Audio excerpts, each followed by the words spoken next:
हमारे चैनल पर आप सभी श्रोतागणों और सब्सक्राइबर बंधुओं का हार्दिक स्वागत है। आज का किस्सा बहुत ही रोचक और मनोरंजक होने वाला है। यदि आप इस किस्से को पूरा सुनते हैं तो वास्तव में आपको एक बहुत बड़ा ज्ञान मिलने वाला है। एक समय की बात है, एक बहुत बड़े नगर में एक राजा तिलक सिंह राज किया करते थे। राजा तिलक सिंह बड़े शांत स्वभाव के और हंसी मजाक वाले व्यक्ति थे। उन्होंने एक बार अपनी सभा लगाई हुई थी। उस सभा में उन्होंने घोषणा करवाई कि जो भी आज हमें सबसे अच्छा किस्सा सुनाएगा, हम उनको 5 गांव इनाम में देते हैं। तो श्रोतागणों, उसी सभा में से एक घोटाराम नाम का कुम्हार का लड़का खड़ा हो जाता है। घोटाराम कुम्हार राजा से कहने लगते हैं कि हे राजन, आपको मैं झूठा किस्सा सुनाऊं या सच्चा किस्सा? राजा कहने लगे कि किस्सा झूठा सुनाओ या सच्चा, लेकिन उसमें ज्ञान छुपा हुआ होना चाहिए। घोटाराम कुम्हार कहने लगा कि महाराज, मैं आपको एक बहुत बड़ा झूठा किस्सा सुनाता हूँ, लेकिन उसके अंत में एक बहुत बड़ा रहस्य और बहुत बड़ा ज्ञान निकल करके आएगा। आप इस किस्से को ध्यान से सुनना और आप स्वयं उस ज्ञान को इस किस्से के अंदर खोजना। यदि आप इस किस्से के अंदर के ज्ञान को खोज लें तो आपसे बड़ा ज्ञानी कोई नहीं होगा। राजा कहने लगा कि भाई आप किस्सा तो सुनाओ। राजा का आदेश पाकर घोटाराम प्रजापति अपना किस्सा शुरू करते हैं। तो श्रोताओं, किस्सा बड़ा रोचक है। जिन श्रोतागणों ने हमारा चैनल अभी तक सब्सक्राइब नहीं किया, वो हमारे चैनल को सब्सक्राइब कर लें और वीडियो को लाइक अवश्य कर दें। श्रोताओं, आप वीडियो को लाइक बहुत कम करते हो, इससे हमारा उत्साह कमजोर हो जाता है।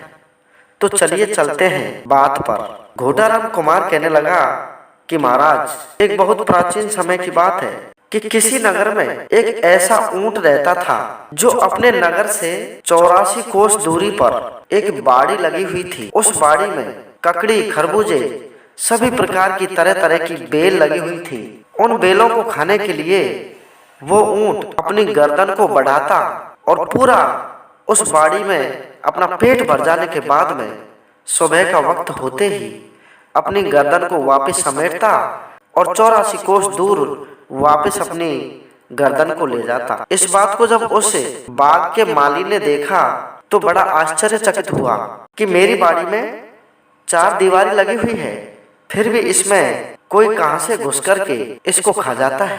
दूसरे दिन माली रात को जगा तो उसने देखा कि एक ऊंट की गर्दन उसकी बाड़ी में आती है और सभी पेड़ पौधों को खाकर जैसे ही वापस जाने लगती है तो उसकी गर्दन के लिपट जाता है माली। गर्दन के साथ घसीटता हुआ ऊंट उसको 84 कोस वापस ले जाता है।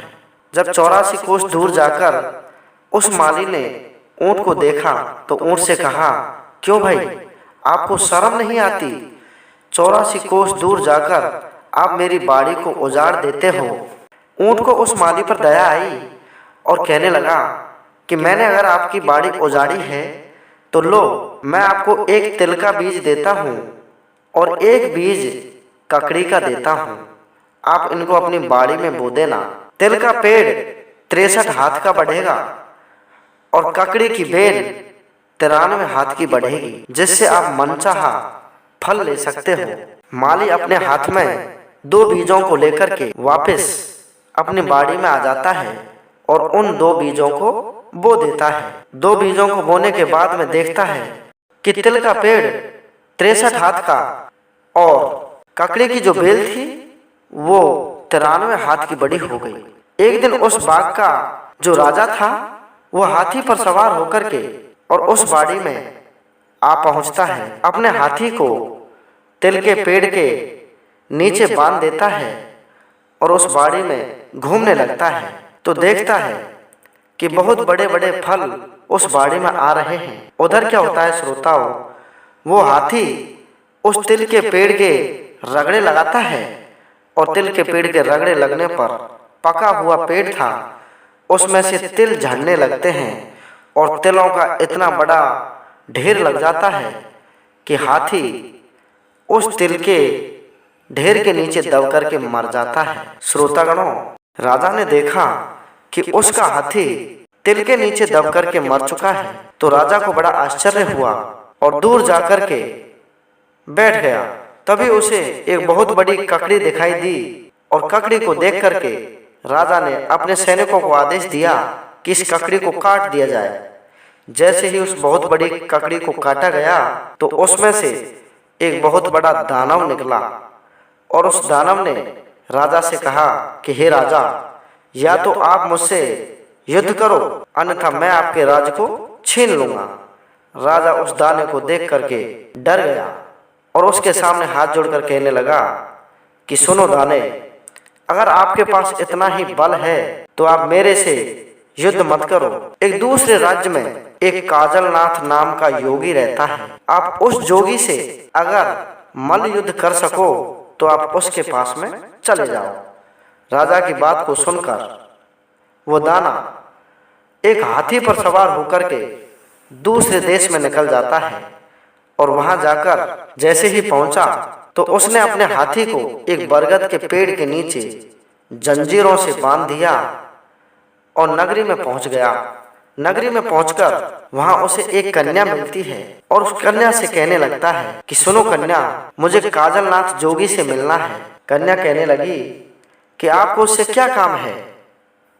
बोला, मुझे कोई भी काम हो आप तो मुझे उसे बता दो, वो कहाँ रहता है। काजलनाथ जोगी की कन्या कहने लगी कि मैं ही उसकी कन्या हूँ, वो मेरे ही पिताजी हैं।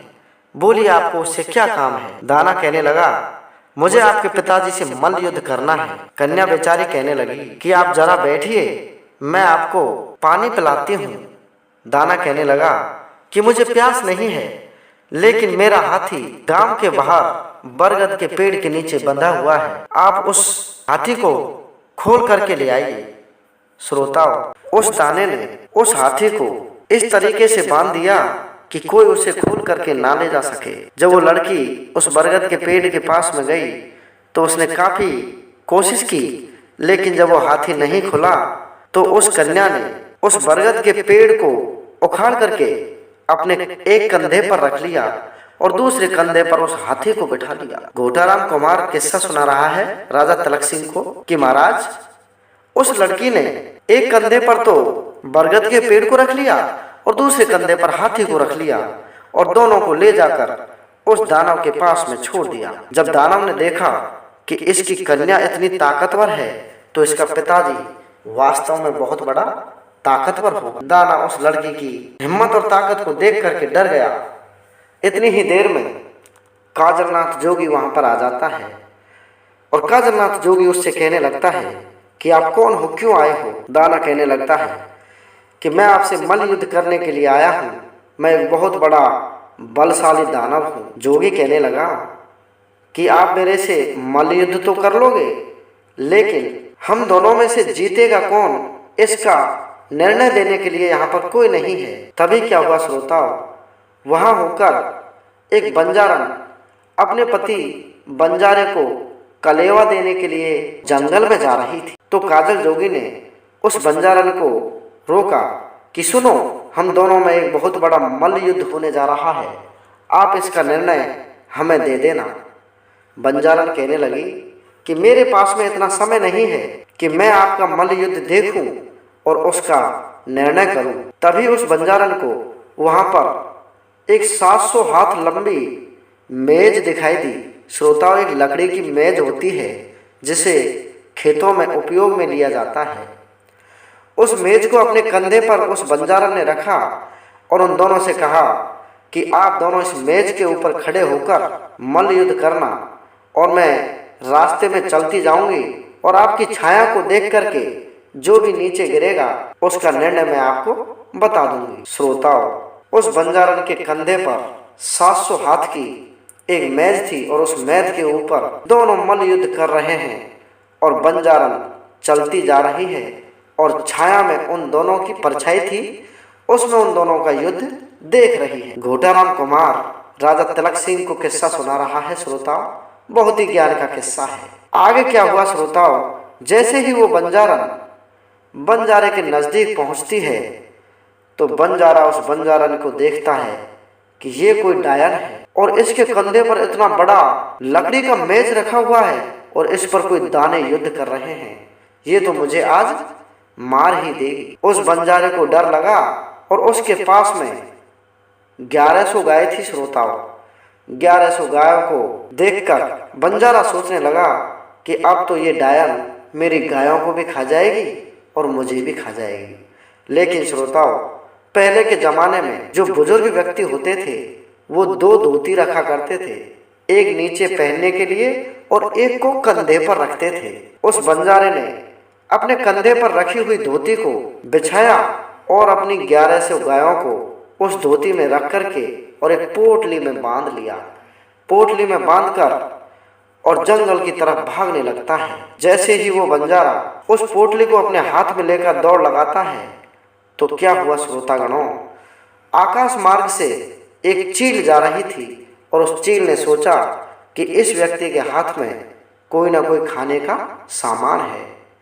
उस चील ने उस बंजारे के हाथ में झपट्टा मारा और उस गायों से बंधी हुई पोटली को लेकर आसमान में उड़ गई। तो श्रोतागणों, उड़ते उड़ते वो चील एक बहुत बड़े राजा महाराजाओं के महल से होकर के जा रही थी। उस महल में एक रानी नहा धोकर अपने केशों को सुखा रही थी और जैसे ही वो उस महल के ऊपर से निकली तो चील के पंजों से वो पोटली छूट जाती है। तो श्रोताओं देखो कितना झूठा किस्सा चल रहा है और राजा तिलक सिंह इस किस्से को बड़े ध्यान से सुन रहे हैं कि इसमें कौन सी ज्ञान की बात आ रही है। जैसे ही वो चील के पंजे से नीचे छूटी पोटली तो उस रानी की आंख में चली गई। रानी ने तुरंत अपनी दासी को बुलाया और कहा कि सुनो, मेरी आंख में कोई तिनका घुस गया है, आप इस तिनके को निकाल दीजिए। तो श्रोताओं, उस दासी ने अपनी उंगली डाल करके और उस पोटली को रानी की आंख से निकालकर और अपनी कांख में दबा लिया। कांख में दबाने के बाद में उस दासी ने देखा कि इसमें तो हजारों गायें हैं। उन गायों को लेकर वो अपने घर पर पहुंच जाती है। घर पर पहुंचने के बाद में एक जो बाड़ा होता है उस बाड़े में उन गायों को बांध देती है और जैसे ही उनके पति, जो रानी की दासी थी, उसका पति घर पर आया तो दासी कहने लगी कि सुनो पतिदेव, आज मैं हमारे लिए 1100 गाय लेकर के आई हूँ। उसका पति कहने लगा कि क्यों झूठ बोलती हो, 1100 गाय हमारे पास कहाँ से आएंगी? बोला जा कर के देखो, हमारा जो बाड़ा है उसमें बंधी हुई है।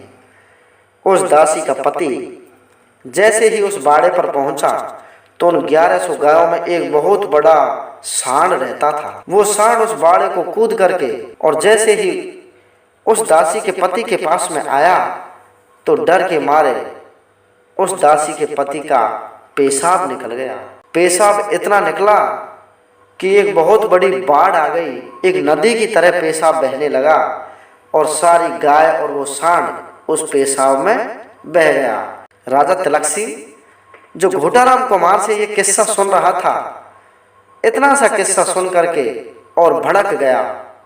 कहने लगा कि कुमार, क्यों झूठ पे झूठ बोले जा रहा है, ऐसा कहीं होता है क्या? तभी घोटाराम कुमार कहने लगा कि महाराज, इस किस्से में बहुत बड़ा रहस्य छुपा हुआ है, अब आप इस रहस्य को निकालिए। राजा तिलक सिंह कहने लगा कि इसमें कोई रहस्य नहीं है, इसमें अगर आप रहस्य निकाल दें तो मैं आपको जो कहेंगे वो वचन पूरा कर दूंगा। घोटाराम कुमार कहने लगा कि महाराज, सबसे बड़ा रहस्य यही है कि आपने मुझे शुरू में बोला था कि कोई किस्सा सुनाओ। किस्से हमेशा मनोरंजन के लिए होते हैं, किस्से कभी सत्य नहीं होते। इसलिए हे श्रोतागणों, किस्सों को सुनो और मनोरंजन करो। अगर आपको ये किस्सा अच्छा लगा है तो हमारे भी चैनल को सब्सक्राइब करते जाना और वीडियो को लाइक अवश्य कर देना। जय हिंद, जय भारत।